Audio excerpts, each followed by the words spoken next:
ಇಂದೇ ಡೌನ್ಲೋಡ್ ಮಾಡಿ ಮತ್ತು ನಿಮ್ಮ ನೆಚ್ಚಿನ ಶೋಗಳನ್ನು ಆನಂದಿಸಿ.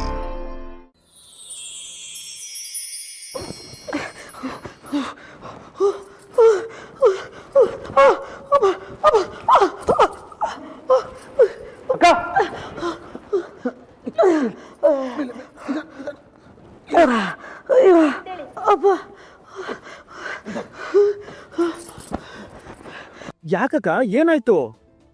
ಅದು ನೋಡ್ಕೊಂಡು ಓಡಾಡ್ಬಾರ್ದ ಅದಕ್ಕೆ?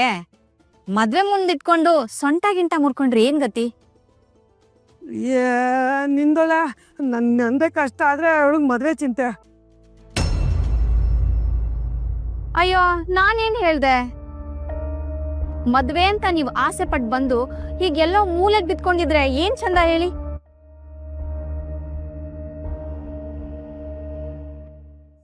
ಇದೇನಕ್ಕ, ಹಣೆ ಮೇಲೆ ಗಾಯ? ಅದು ಅದು ಯಾರೋ ಹೊಡೆದಿರೋ ಹಾಗಿದೆಯಲ್ಲ? ಇವಾಗ ತಾನೇ ಚೆನ್ನಾಗಿದ್ರಲ್ಲ ಅತ್ತೆ. ದೇವಸ್ಥಾನಕ್ಕೆ ಹೋಗಿ ನನ್ನ ಹೆಸರಲ್ಲಿ ಪೂಜೆ ಮಾಡ್ಸಿದೀನಿ ಅಂತ ಪ್ರಸಾದ ಕೊಡಕ್ ಬಂದ್ರಿ, ಇಷ್ಟು ಬೇಗ ಏನಾಯ್ತು? ಅದು ಅದು ಅದು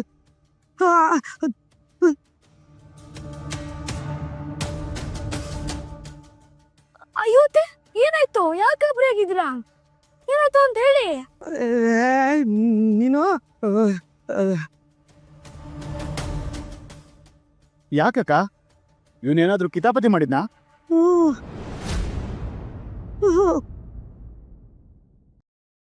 ಹೇಳಿ ಅತ್ತೆ, ಏನಾಯ್ತು? ನಾನೇನ್ ಮಾಡ್ದೆ, ನೀವೇನ್ ಮಾಡಿದ್ರಿ ಅಂತ? ಇಲ್ಲ ಇಲ್ಲ, ಅವನು ಏನು ಮಾಡಿಲ್ಲ, ನಾನು ಏನು ಮಾಡಿಲ್ಲ.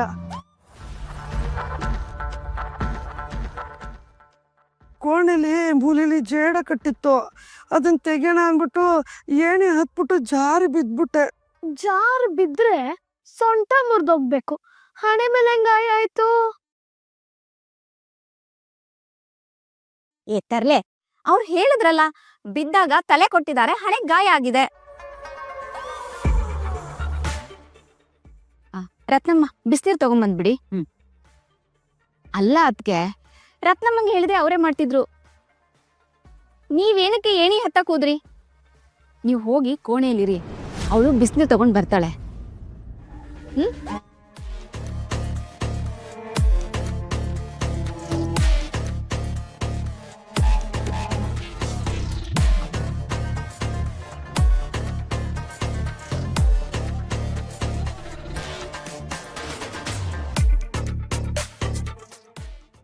ಅತ್ತೆ, ಶಾಗ ಕೊಡಕ್ ನಾನು ಬರಲ್ಲ?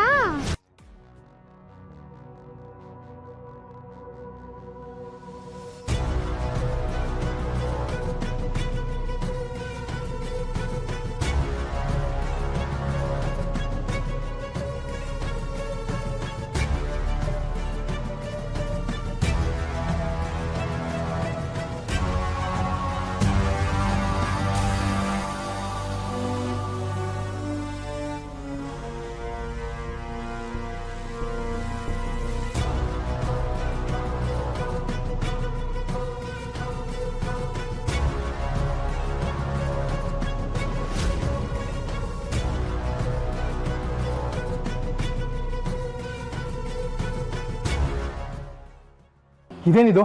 ಬರೀ ಕತ್ಲೆ ಕತ್ಲೆ ಕಾಣಿಸ್ತಾ ಇದೆ, ಯಾರು ಕಾಣಿಸ್ತಾನೆ ಅಲ್ವಲ್ಲ?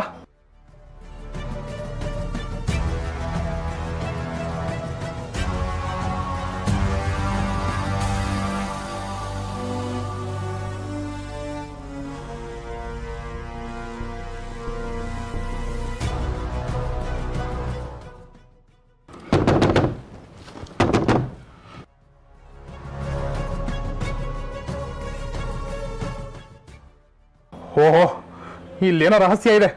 ಈ ರಹಸ್ಯನ ಭೇದಿಸಿ ನಮ್ಮ ಆಚಾರ್ಯಗೆ ಹೇಳಬೇಕು.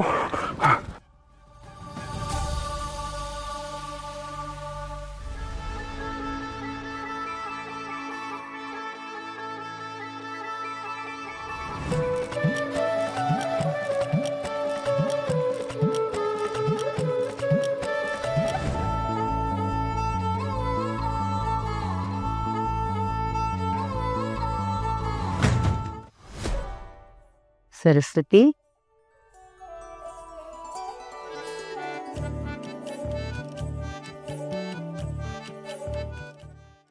ರತ್ನಮ್ಮ ನೀವಾ? ನಾನು ಯಾರು ಅಂತ ಎಷ್ಟು ಹೆದರಿ ಬಿಟ್ಟಿದೆ ಗೊತ್ತಾ? ಹೆದರಿಕೆ ಯಾಕೆ? ಅಂಥದ್ದೇನಿದೆ ಆ ವಿಷಯ ಅದರಲ್ಲಿ? ಇದರಲ್ಲಿ ನನ್ನ ಜೀವನೇ ಇದೆ ರತ್ನಮ್ಮ. ಜೀವನೇ ಇದೆಯಾ? ಅಂಥದ್ದೇನು ಬರ್ದಿದ್ದಾರೆ ಅದರಲ್ಲಿ? ನನ್ನವಳು ಜಾಣೆ ಅಂತ ಬರ್ದಿದ್ದಾರೆ ನಮ್ಮವರು. ಜಾಣೆ ಅಂತ ಒಂದು ಪದ ಬರ್ದಿದ್ದಕ್ಕೆ ಹೀಗಾಡ್ತಿದೀಯಾ? ಇನ್ನು ಇಂದ್ರಾಣಿ, ರುದ್ರಾಣಿ, ನಾಗವೇಣಿ ಅಂತ ಬರ್ದಿದ್ದಿದ್ರೆ ಇನ್ನು ಹೆಂಗಾಡ್ತಾ ಇದ್ಯೋ? ನನ್ನ ಮದುವೆಗೆ ಮುಂಚೆ ನಾನು ಬಾವಿಗೆ ನೀರು ತರಕ್ಕೆ ಹೋಗ್ತಾ ಇದ್ದೆ. ಅದನ್ನ ನೋಡಕ್ಕೆ ನಮ್ಮ ಪೈಲ್ವಾನ್ರು ಬೆಳಿಗ್ಗೆಯಿಂದ ಸಾಯಂಕಾಲ ತನಕ ಕಾದು ಕೂತಿರೋರು. ನಾನು ಪರೀಕ್ಷೆ ಮಾಡೋಣ ಅಂತ ಒಂದು ದಿವಸ ನೀರಿಗೆ ಹೋಗ್ಲಿಲ್ಲ ನೋಡು. ಆದ್ರೆ ಆ ಮನುಷ್ಯ ರಾತ್ರಿ ಎಲ್ಲ ಅಲ್ಲೇ ಕಾಯ್ಕೊಂಡು ಕೂತಿದ್ದಾನೆ. ಹೌದಾ? ಹ್ಞೂ ಮತ್ತೆ. ಅವತ್ತೇ ತೀರ್ಮಾನ ಮಾಡಿಬಿಟ್ಟೆ, ಬದುಕಿದ್ರೆ ಇವನ ಜೊತೆನೇ ಜೀವನ ಎಲ್ಲ ಬದುಕಬೇಕು ಅಂತ ಅವ್ರ ಹತ್ರನೇ ತಾಳಿ ಕಟ್ಟಿಸ್ಕೊಂಡ್ಬಿಟ್ಟೆ. ಹೌದಾ? ಅವತ್ತಿಂದ ಇವತ್ತವರೆಗೂ ನಾನು ಹೋಗೋ ತನಕ ಊಟನೂ ಮಾಡದೆ ನನಗೋಸ್ಕರ ಕಾಯ್ತಾ ಕೂತಿರ್ತಾರೆ. ಪ್ರೀತಿ ಅಂದ್ರೆ ಅದು. ನಿಮ್ಮ ಹುಡುಗನೂ ಇದ್ದಾನೆ. ನೀನು ಪ್ರೀತಿಯಿಂದ ಅಂತ ಪತ್ರ ಬರೆದ್ರು 1 ಸಾಲ ಬರೆದು ಕಳಿಸಿದಾನೆ. ಒಂದು 4 ಸಾಲಾರು ಬರ್ದಿದ್ದಿದ್ರೆ ಏನಾಗ್ತಿತ್ತು? ಪ್ರೀತಿ ಪದಗಳಲ್ಲೇ ಇರಬೇಕು ಅಂತ ಏನಿಲ್ಲ ರತ್ನಮ್ಮ. ಅದು ಮೌನದಲ್ಲೂ ಇರುತ್ತೆ, ದೃಷ್ಟಿಲೂ ಇರುತ್ತೆ, ಭಾವದಲ್ಲೂ ಇರುತ್ತೆ. ಅದನ್ನ ಅರ್ಥ ಮಾಡ್ಕೊಳ್ಳೋ ಮನ್ಸಿರ್ಬೇಕು ಅಷ್ಟೇ. ಹಾಗಾದ್ರೆ ಕಣ್ಮುಚ್ಕೋ, ಅವ್ರು ಬರ್ತಾರ ನೋಡೋಣ. ನನ್ನ ಪ್ರೀತಿ ಇನ್ನ ಪಕ್ವ ಆಗಿಲ್ಲ ರತ್ನಮ್ಮ. ಈಗಿನ್ನು ಅದು ಹದವಾಗಿರೋ ಮಣ್ಣಿಗೆ ಬಿದ್ದ ಬೀಜದಂತಿದೆ. ಅದಿನ್ನ ಬೇರು ಬಿಡಬೇಕು, ಮೊಳಕೆ ಹೊಡಿಬೇಕು, ಗಿಡವಾಗಿ ಮರವಾಗಿ ಫಲಭರಿತ ವೃಕ್ಷ ಆಗಬೇಕು. ರತ್ನಮ್ಮ, ನಿಮ್ದು ಪಕ್ವಾಗಿರೋ ಪ್ರೀತಿ, ನಿಂದು ಅದಕ್ಕಿಂತ ಉತ್ಕಟವಾಗಿರೋ ಪ್ರೀತಿ. ಕಣ್ಮುಚ್ಚಿ ನೆನೆಸ್ಕೋ, ಅವ್ರು ನಿನ್ ಕಣ್ಮುಂದೆನೆ ಬರ್ತಾರೆ.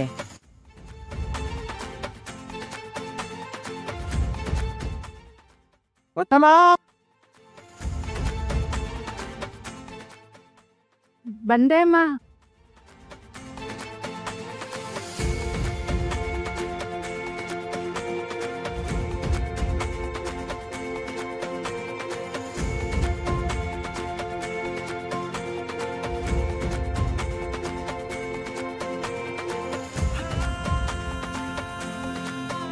ಏನೇ ಹೇಳೆ, ನನಗಂತೂ ನಂಬಿಕೆ ಬರ್ತಾ ಇಲ್ಲ. ಅತ್ತೆ, ಶಾರದಮ್ಮ ಏನೋ ದೊಡ್ಡದಾಗಿ ಹೇಳ್ಬಿಟ್ಟು ಕಣ್ಮರೆ ಆಗೋದ್ರು.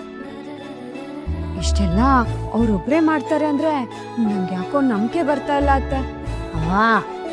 ನಾನು ಇಷ್ಟೊತ್ವರೆಗೂ ಅದನ್ನೇ ಹೇಳ್ತಿದ್ದೆ ಇವಳ ಹತ್ರ.